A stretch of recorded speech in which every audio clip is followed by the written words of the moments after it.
Everyone, you are welcome to Best Notes tutorial. In this video, we will be talking about William Wordsworth. And the special thing about this video is I'm going to give you a shortcut trick to learn all the works by William Wordsworth. Nearly 30 plus works you can remember with this trick. So life and career. William Wordsworth the second of five children. So उनकी family में कितने children थे? 5. और वो कौन से number के थे? वो थे आपके सेकंड नंबर के. He was born on April 7 in 1770 at Cockermouth in Cumberland. उनका जो जन्म हुआ था, जैसा कि हम लोग जानते हैं, he was born in 1770 in Cockermouth in Cumberland. तो जो भी चीज़ें इंपॉर्टेंट होंगी उन चीज़ों को मैं आप लोगों के लिए अंडरलाइन कर लूँगा. आप लोग अपने नोट्स साथ में बनाते हुए चलिए. His mother died when he was 8 years old. आप लोगों को याद रखना है, उनकी जो मदर की डेथ हुई थी वो तब सिर्फ 8 साल के थे. और जब उनके फादर की डेथ हुई थी, हिज फादर जॉन वर्ड्सवर्थ, उनके फादर का नाम क्या है? उनके फादर का नाम है आपका जॉन वर्ड्सवर्थ. और उनकी डेथ हुई थी 14, एज ऑफ 14 जब उनकी थी तब उनके फादर की डेथ हो गई थी. तो 8 साल में उनकी मदर उन्होंने खो दी थी और 14 ईयर्स की एज में उन्होंने अपने फादर को खो दिया था. His early education started in 1778. तो उनकी जो अर्ली एजुकेशन शुरू हुई थी वो 1778 में हुई थी फ्रॉम अ ग्रामर स्कूल. तो ग्रामर स्कूल क्या होते हैं? अगर आप ब्रिटेन में देखेंगे तो ग्रामर स्कूल का सिंपल सा मतलब आप एक शॉर्टकट में गवर्नमेंट स्कूल ले सकते हो कि जिस तरह से हमारे यहाँ पे गवर्नमेंट स्कूल होते हैं वहाँ पे ग्रामर स्कूल्स होते हैं. At Hawkshead. तो जगह का नाम क्या था? वॉक्सहेड था. Now let's go ahead.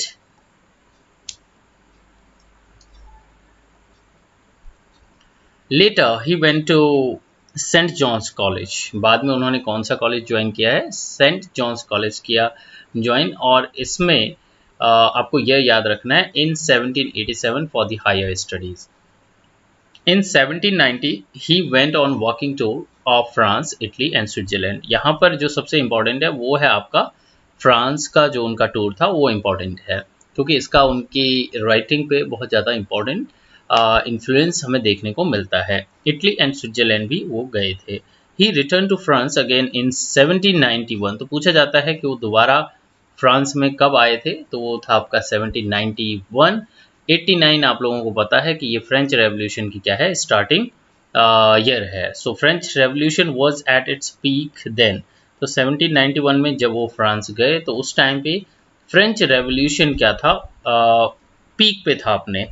Wordsworth was strongly influenced by the revolutionary spirit. और वो बहुत ज़्यादा इन्फ्लुएंस थे किस चीज़ से? रेवोल्यूशनरी स्पिरिट से. During his stay in France, he fell in love with a French girl belonging to a family with a strong royalist, whose name was Annette Wallon. तो एक वहाँ पर उन्हें एक फ्रेंच गर्ल मिलती है. ये जो फ्रेंच गर्ल है उसका नाम है एनेट वेलन. और इसके साथ में आपको एक और फैक्ट याद रखना है जो कि है he did not marry her. उन्होंने उनसे शादी नहीं की but she bore him a daughter and her name was Caroline. अब क्वेश्चन इस तरह से पूछा जाता है कि जो कैरोलिन थी उसके लिए उन्होंने एक पोएम भी कंपोज की थी. उस पोएम का नाम था. So this love affair is reflected in the poem in 1804. उन्होंने 1804 में एक पोएम लिखी थी Vaudracour and Julia. Vaudracour and Julia. ये किसके लिए उन्होंने ये पोएम लिखी थी? ये लव अफेयर के लिए लिखी थी. और कैरोलिन के लिए उन्होंने क्या किया था? इसको मीन्स लव अफेयर को रिफ्लेक्ट किया गया था इस पोएम में. Compose published in 1820. और जो ये पब्लिश हुई थी 1820 में होती incorporate in the book 9 of the prelude. जो उनकी बुक है, वर्क है, उसमें ये क्या हुआ था? पब्लिश हुआ था. नाउ अगर हम उनकी लाइफ का इम्पोर्टेंट फेज देखें जो कि बहुत इम्पोर्टेंट एक फेज है उनकी लाइफ का, तो वो है आपका Wordsworth met S T. Coleridge in 1796 and his meeting created a new era in English poetic world. So उनका जो एस.टी. कॉलरिज से वो मिले थे वो 1795 में मिले थे. Okay. So Wordsworth met S.T. Coleridge in 1795 and his meeting created a new era in English poetic world, जो कि जिसको कि हम रोमांटिक पीरियड के नाम से भी जानते हैं. Towards the close of 1799, Wordsworth settled with his sister at Towns and in Grasmere. तो उसके बाद वो 1799 में कहाँ, ग्रेसमेर में चले गए थे। In October 1802 he married Mary Hutchinson and started to live along with his devoted sister Dorothy in Grasmere. तो उनकी एक सिस्टर थी, ये पूछा जाता है उनके सिस्टर का नाम क्या है। तो उन्होंने जब मैरी हचिंसन से क्या कर ली थी, शादी कर ली थी, तो चले गए थे कहाँ, ग्रेसमेर में, और वहीं अपनी सिस्टर डोरथी के साथ में वहाँ रहना उन्होंने शुरू कर लिया था। Later he shifted to Rydal Mount Ambleside. तो बाद में वो कहाँ चले गए, राइडल माउंट एम्बलसाइट में चले गए थे। And later he lived there for maximum of his life. Both places belong to Lake District. और इसे क्या कहा जाता है, ये दोनों के दोनों जगह जो हैं इनको लेक डिस्ट्रिक्ट भी बोला जाता है। With Wordsworth, Coleridge and Southey. तो ये क्योंकि लेक डिस्ट्रिक्ट है तो यहाँ पे ये तीनों पॉइंट रहते थे, तो इसीलिए इनको क्या कहा जाता है, लेक पॉइंट भी कहा जाता है। तो लेक पॉइंट किस किस को कहा जाता है, आप लोगों को याद रखना है, वर्ड्सवर्थ, कॉलरिज एंड साउदी। तो अगर आप टीजीटी, पीजीटी या यूजीसी नेट की तैयारी अगर आप कर रहे हैं तो आप जो हमारे कोर्सेज हैं वो ले सकते हैं। And these are the cheapest courses, the notes you can get from our from website, as well as you can just send me the message on WhatsApp. And there is one group as well. उस group में हमारे जो हैं, हम आपको daily एक PDF देते हैं, और अगर आप उस ग्रुप को ज्वाइन करना चाहते हैं तो उसकी फ़ी जो है वो 100 रुपीज़ मंथली है। आपको डेली उसमें एक PDF मिलती है MCQ एक्सप्लेनेशन के साथ में, मीन्स आपको MCQ मिलेंगे और जो आंसर होगा उसका एक्सप्लेनेशन भी आप लोगों को मिलेगा। तो चलिए फिर शुरू करते हैं अपना वर्ड्सवर्थ का। The house of Wordsworth in Grasmere is called, ग्रेसमेर में जो उनका हाउस है, जो घर है, वो पूछा जाता है कि उसका नाम क्या है। तो ये है आपका Dove cottage. Coleridge being Dorothy and William Wordsworth company said as 3 person with 1 soul। तो यहाँ पे एक चीज है आप लोगों को याद देनी है, याद रखनी है, वो है कि Coleridge, Dorothy and William Wordsworth. अगर आपको पूछा जाए कि 3 persons with 1 soul किस किस के लिए कहा गया था, तो यहाँ पे जो एक कंफ्यूजन होता है वो होता है सऊदी के नाम पे, कि ऐसा लगता है कि जो लेक पॉइंट हैं उनमें सऊदी हैं, तो ये तीनों होंगे। तो यहाँ पर आप लोगों को याद रखना है कि कॉलरिज, डॉरथी और विलियम वर्ड्सवर्थ ही इस कोटेशन में आते हैं। The साउदीज death in 1843। जो साउदी है उनकी डेथ कब हो जाती है, 1843 में हो जाती है। और वर्ड्सवर्थ को क्या मिल जाती है, लॉरेट शिप मिल जाती है। So on the साउदीज death in 1843 Wordsworth accepted the laureate ship and remade till death. और उनकी डेथ तक वो क्या होते हैं, लॉरेट शिप उनको मिलती है। He died on saint George day in 1850। और उनकी जो डेथ होती है वो है आपकी 1850 में उनकी डेथ हो जाती है। So remember this thing, 70 to 80। तो आपको याद रखना है यहाँ पे 70 और 80। तो इस तरह से आप लोग याद रख सकते हैं 70 and 80 उनकी लाइफ के बारे में। Was buried in Grasmere churchyard. From his childhood, Wordsworth was inspired by the work of Fielding, Dun Quixote, Cervantes and Swift. He belonged to the group of Tory. तो विक्स एंड टॉरी, आप लोगों को याद होगा कि विक्स एंड टॉरी जो कि हमने हिस्ट्री ऑफ इंग्लिश लिटरेचर में पढ़ा था, तो जो टॉरी ग्रुप था उसी से वर्ड्सवर्थ बिलोंग करते थे। He belong to the group of Tory. और दूसरा ग्रुप कौन सा था, Whigs. And was highly influenced by the political justice of Godwin. अब बात करते हैं उनकी पॉलिटिकल करियर की।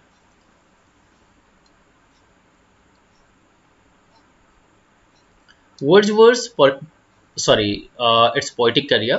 So Wordsworth's poetic career was divided into 4 period. उनका जो poetic career है उसे 4 periods में divide किया गया है। First period 1793 to 97, 98 to 05, 1806 to 1814 and 1815 to 1850। तो आपका 93 to 97 जो है इसे अर्ली पीरियड भी कहा जाता है, और ये आपका इमेच्योर राइटिंग का पीरियड था उनका। 98 to 1805 ये है उनका द पीरियड ऑफ ग्लूम इसे कहा जाता है। And 06 to 14 the dominant period of the glorious decade. And 1815 to 50 को बोला जाता है द पीरियड ऑफ डिक्लाइन। इसमें आप लोगों को एक क्वेश्चन पूछा जाता है कि कौन सा वर्क था जहां से कि उनका पीरियड ऑफ डिक्लाइन शुरू होता है। तो आंसर है आपका एक्सकर्शन। एक्सकर्शन ही वो वर्क था जहां से उनका जो जीनियस था वो डिक्लाइन होना शुरू हुआ था। So Wordsworth poetic genius become to decline. अब यहाँ पर आता है आपका जो वर्ड्सवर्थ के इंपॉर्टेंट पॉइम्स हैं वो आप लोग यहाँ पर सब देख सकते हैं और नोट डाउन कर लीजिए इनको। और साथ में मैं आप लोगों को इसके लिए एक शॉर्टकट बता रहा हूँ। तो आपको इसे स्टोरी की तरह आप लोगों को क्या करना है, याद करना है। अगर आप उसे स्टोरी की तरह याद कर लेंगे तो डेफिनेटली आप लोगों को ये पूरे जो वर्क्स हैं उनके वो आपको याद हो जाएंगे। सिर्फ इतने ही नहीं है, आप लोग अगर आगे देखेंगे तो काफ़ी सारी जो वर्क्स हैं उनके वो सारे हम एक बार देख लेते हैं और फिर मैं आप लोगों को इसका शॉर्टकट आपको बता दूंगा। The evening walk first poem of Wordsworth. उसके बाद है sonnet on the sonnet, scold not and Michael and the descriptive sketches, the Milton, the world is too much with us, excursion, spring, fountain, lyrical ballad up to Westminster Bridge, the river Dudden, lines written above Tinton Abbey। एक बार आप ये जो जितनी poems मैं पढ़ रहा हूँ आप भी स्क्रीन पर पढ़ते चलिए और सुनते भी चलिए। उसके बाद जब मैं आपको शॉर्टकट बताऊंगा तो आप लोगों को कहीं ना कहीं याद हो जाएंगी चीज़ें। We are seven, Dion, I wandered lonely as a cloud, preface to lyrical ballads, and this is work of criticism, you should know this, and the prelude or growth of poet's mind, and strange fits of passion have I known, Laudamia, and then the elegiac stanza suggested by the picture of Peel Castle, ecclesiastical sketches, the recluse, Peter Bell, immortality ode, the white dove, effusion on the death of James, ode to duty, Yarrow revisited, the Wagoner sonnet on the punishment of death, Lucy Gray, Happy Warrior, Goody Blake, Lucy or Highland Girl, the ruined cottage, lines written on the death of the Charles Lamb, resolution and independence, 3 years she grew, and nutting, the solitary reaper, song at the feast of Brougham Castle, she dwelt among the untrodden ways, early spring, the brothers, Ruth or influence of nature, the affliction of Margaret, guilt and sorrow, the fountain, poor Suzanne, to skylark, the beauteous evening, the daffodils, French Revolution, nuns fret not, Simon Lee, the borders and tragedy। तो इतने जो आप लोगों को words आप लोगों को दिखाई दे रहे हैं यहाँ पर वो आप लोगों को क्या करने हैं, लिख लेने हैं या नोट डाउन कर लेने हैं कहीं पर। और फिर मैं आप लोगों को इसका एक शॉर्टकट आप लोगों को बताऊंगा कि आप लोगों को किस तरह से एक स्टोरी के तौर पे इसे याद कर लेना है। तो चलिए स्टोरी शुरू करते हैं। तो स्टोरी इस तरह से आप लोगों को शुरू करनी है। सो स्टोरी इस तरह से है। For excursion Wordsworth went on evening walk with Michael. तो आपका क्या है, जो वर्क है वो है आपका evening walk with Michael in Laodamia in spring. और कहाँ गए हैं वो, लाउडेमिया गए हैं। और टाइम कौन सा है, स्प्रिंग का है। और किसके साथ गए हुए हैं, माइकल के साथ गए हुए हैं। तो देखिए आपके 4 वर्क यहीं पर आप लोगों को याद हो जाएंगे। एक्सकर्शन पे निकले हैं वर्ड्सवर्थ और किसके साथ में गए हैं, लाउडेमिया के साथ में गए हैं। और आगे चलेंगे हम, स्प्रिंग आप लोगों को याद रखना है, स्प्रिंग का टाइम है। Under Westminster Bridge he gave fountain to Milton. अब जब वो एक ब्रिज के नीचे पहुंचते हैं, जब वो एक्सकर्शन के लिए निकले हुए हैं तो ब्रिज के नीचे वो किसको मिलते हैं, मिल्टन को। तो मिल्टन से रिलेटेड उन्होंने क्या किया है, एक वर्क लिखा है, ये आप लोग देख सकते हैं। और जब वो मिल्टन के पास पहुंचते हैं तो मिल्टन को क्या देते हैं, एक फाउंटेन देते हैं। ये शॉर्टकट आप लोगों को उसमें पूरा मिल जाएगा, दोबारा से आप लोगों को बता देता हूँ। एंड हियर, क्योंकि ये ब्रिज है आपका, ब्रिज के नीचे है आपकी रिवर डडन। कौन सी रिवर, रिवर डडन, वो आप लोगों की यहाँ पर है। Both felt the world is too much with अस। तो दोनों के दोनों, जो मिल्टन है, वर्ड्सवर्थ हैं, वो दोनों के दोनों सोचते हैं कि जो वर्ल्ड है, it is too much with us. Suddenly he saw strange fits of passion in Peter Bell. और वहीं पर क्या होता है, एक दूसरा है, कोई आ रहा होता है और उसका नाम है आपका पीटर बेल। और पीटर बेल में वो क्या देखते हैं, strange fits of passion. Peter says this is because death of James. और क्योंकि पीटर आ रहा है, और वो कहाँ से आ रहा है, डेथ ऑफ जेम्स, उसका फ्रेंड है, उसकी डेथ हो गई है, इसलिए उसे स्ट्रेंज फिट्स ऑफ पैशन हो रहे हैं। एंड शो एक्सेलेस्ट्रिकल sketches picture of Lucy Gray. और उसके हाथ में क्या है, एक पिक्चर है जिसमें कि वो लूसी ग्रे को क्या करता है, लूसी ग्रे की वो पिक्चर है। Who is seller mother a highland girl. और जो ये लूसी ग्रे है, ये क्या है, एक सेलर मदर है और हाईलैंड गर्ल भी है, साथ में क्या है, हाईलैंड गर्ल। तो ये आप लोग अगर आप देखते हुए चलेंगे तो अभी तक आप नियर अबाउट 15 वर्ड्स हम लोग कंप्लीट कर चुके हैं विलियम वर्ड्सवर्थ के। अ सॉलिटरी रीपर। और जो ये हाईलैंड गर्ल है, ये क्या है आप लोगों की, सॉलिटरी रीपर भी है। Through some nuts. और ये क्या करती है, जो सॉलिटरी रीपर है, ये इन लोगों पर क्या करती है, नट्स फेंकती है। तो नट्स से हमें याद रह गया कि नट्स जो है उनकी एक पोएम है नटिंग, उसे आप लोगों को ध्यान रखना है। And says she dwelt among the untrodden ways. और वो कहती है कि यहाँ मत आओ, she dwelt among the untrodden ways, वो कहाँ रहती है, अनट्रॉडन वेज में रहती है। With Margaret but she is full of guilt and sorrow.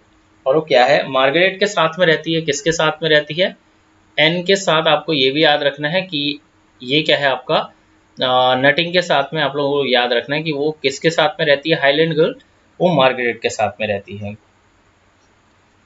Then we will go ahead and but she is full of guilt and sorrow. वो क्या है, गिल्ट एंड सॉरोस के साथ में जी रही है। Now she gives her punishment to death, punishment of death and becomes immortal. और वो खुद को क्या करती है, she gives herself punishment, वो क्या करती है, अपने को खुद को पनिशमेंट देती है डेथ के लिए। तो जो वर्क अगर आप लोगों के पास में रहेंगे तो आप इस स्टोरी को बाद में रिलेट कर पाएंगे। तो इसीलिए मैंने कहा है कि नोट डाउन जरूर कर लीजिए पूरे वर्क्स विलियम वर्ड्सवर्थ के, और फिर इस स्टोरी को आप लोग देखेंगे तो आपको मिलेगा कि एक छोटे से पीस ऑफ पेपर पे अगर आप लोग देखते हैं तो ये पूरा आपको वर्क याद हो जाएंगे। इमॉर्टल भी एक पोएम है उनकी। एंड देयर इज अ पील काशल। अब आप लोगों को ध्यान रखना है कि इसके बाद जो ब्रिज है, ब्रिज के सामने की स्टोरी कंप्लीट हो चुकी है, और आप लोग क्या करेंगे, आगे चलेंगे और उन्हें एक काशल दिखाई देता है। ठीक है, उस काशल का नाम क्या है, पील काशल। तो आप लोग इसे पीला काशल करके भी याद रख सकते हैं, तो उसका नाम पील काशल है। Near by where white doe lives with Wagner. और यहाँ क्या रहता है, एक वाइट डो रहता है और वो वैगनर के साथ में रहता है। Goody Blake request them to revisit. और वहाँ पे एक आदमी है जिसका नाम है गुडी ब्लेक, और गुडी ब्लेक उनसे कहता है कि दोबारा से पील काशल में आप आना। तो यहाँ पे आपको रिविजिट वर्ड याद हो जाएगा। This castle with new year resolution. और poet's mind stage in ruin cottage. और जो ये काशल है, इसके सामने एक छोटा सा क्या है, इसके सामने एक छोटा सा क्या है, रूइन कॉटेज भी है, एक टूटा फूटा क्या है, कॉटेज है। Because he wanted to remain recluse as idiot boy Dion. और फिर जो पोइट है विलियम वर्ड्सवर्थ, वो वहीं रहना चाहते हैं उसी काशल के सामने, किसकी तरह, द इडियट बॉय डियॉन की तरह। अब चलते हैं हम फिर से वापस अपने वर्क्स की तरफ को। तो जो मैंने स्टोरी आप लोगों को बताई है उससे आप लोगों को कुछ चीज़ें याद हो गई होंगी, ध्यान दीजिए। इसे जूम आउट कर लेते हैं एक बार, और फिर ये आप लोगों को देखते हैं इसमें। अब देखिए, ये मैंने जो उसे मैंने जूम किया था इसलिए ये बहुत बड़ा दिखाई दे रहा था आप लोगों को, लेकिन अगर आप इसे बनाना चाहें बहुत छोटी जगह पे आप इतने सारे वर्क्स एक साथ कर सकते हैं, तो यही इसका शॉर्टकट है। तो देखिए, मैंने आप लोगों को क्या कहा कि जो पोइट है वर्ड्सवर्थ, वो क्या कर रहे हैं, एक्सकर्शन पे निकले हुए हैं। तो आप लोगों को इधर कहीं पे मिल जाएगा, एक्सकर्शन पे निकल गए हैं। ठीक है, फिर वो जाते हैं कहाँ पर, आगे चलते हैं तो उन्हें कौन मिलता है, माइकल मिलता है। और अगर आप नीचे आते हैं तो फाउंटेन आप लोगों को मिल गया होगा। तो फाउंटेन उन्होंने किसको दिया था, उन्होंने दिया था मिल्टन को। उन्होंने क्या किया था, फाउंटेन पेन दिया था। और वो कब जा रहे हैं घूमने के लिए, स्प्रिंग के टाइम पे वो घूम रहे हैं। वहाँ पर उन्हें लूसी मिलती है। लूसी के पास में क्या है, स्केचेस हैं। और अगर आप देखेंगे वो इवनिंग में क्या कर रहे हैं, निकले हैं घूमने के लिए। और थोड़ा सा आगे जब वो पहुँचते हैं तो उन्हें लगता है, जो मिल्टन है एंड वर्ड्सवर्थ हैं, they felt that the world is to much with अस। वहीं पर आप लोगों को मैंने बताया था रिवर डडन है जो ब्रिज। अब वो कहाँ पर मिलते हैं, वेस्टमिनिस्टर ब्रिज में मिलते हैं। देखिए मैंने इसी पार्ट का बनाया था पहले, तो आप लोग देख सकते हैं कि वेस्टमिनिस्टर ब्रिज में वो मिलते हैं। और ये तो बहुत इजी है, लिरिकल बैलेट्स आप भूलेंगे नहीं। जो बाकी चीज़ें जैसे एक्सकर्शन, फाउंटेन, इस तरह की जो पोएम होती है वो दिमाग में नहीं रह पाती हैं।